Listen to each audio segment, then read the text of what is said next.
উনি পঞ্চায়েত ডিপার্টমেন্টে সার্ভিস করেন। হ্যাঁ, হরিশ্চন্দ্রপুর তার পোস্টিং। আমার ছেলের চাকরি দেব বলে আমার কাছ থেকে 20 লক্ষ টাকা কন্ট্যাক্ট করে 6,50,000 টাকা নগদ নিয়েছে।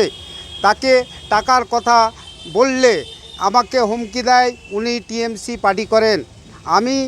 আমি নিজে খগেন মণ্ডল, আমি বিজেপি করতাম, এখনও করছি। এখন পুলিশ প্রশাসনের কাছে গিয়েও আমি কোনো সুরাহা পাইনি। পুলিশ প্রশাসন বলে আমি দেখব, আমি দেখছি। আমাকে আরও হুমকি দেয় পুলিশ প্রশাসন। আমার কেস কোর্ট থেকে থানায় চলে গেছে, এখন পর্যন্ত ও থানা কিছু করছে না। অনিল সরকার পঞ্চায়েত সার্ভিস, পঞ্চায়েত ডিপার্টমেন্টে আমাকে বলেছে 7 দিনের ভেতরে তোমার ছেলেকে আমি জয়েন্ট করিয়ে দেবো।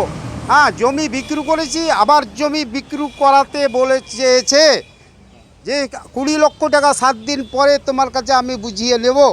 এই কথা বলে আজ পর্যন্ত আমি 6,50,000 মাস্টারি প্রাথমিক শিক্ষকে চাকরি দিব বলে। এত প্রভাব টিএমসি করছে, তার জন্য এত প্রভাব। আমি জানিয়েছি গোলাপগঞ্জ ফাঁড়ি, আমি কালীচক জানিয়েছি, আমি মালদা জেলা প্রশাসন, ডিএম, এসপি, এসডিপিও যে আদালতকেও জানিয়েছি। আদালতে এখন মামলাধীন। যোগাযোগ করতে পারছো না? আমি যোগাযোগ করতে পারছি না, ওনার ফোনের সুযোগ। হ্যাঁ, ও পালিয়েছে। আগে যখন টাকা চাইতা কি বলতো? আগে টাকা চাইলে টাকা দেব, এই দিচ্ছি, কাজ হবে, ছেলের চাকরি অর্ডার আসলেই নিয়োগ করিয়ে দেব, এই বলে আমাকে এতদিন করে হুমকি দিচ্ছে।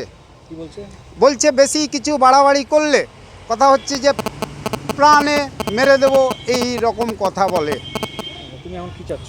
এখন ওর কঠোর থেকে কঠোরতম শাস্তি চাইছি। আপনার নাম? খগেন মণ্ডল, বাড়ি গোলাপগঞ্জ, পার কালীনগর। কত সালে দিয়েছিল টাকা? আমি টাকা দিয়েছি 2020 সালে। এখনও আমি তার কাছ থেকে টাকা পাইনি।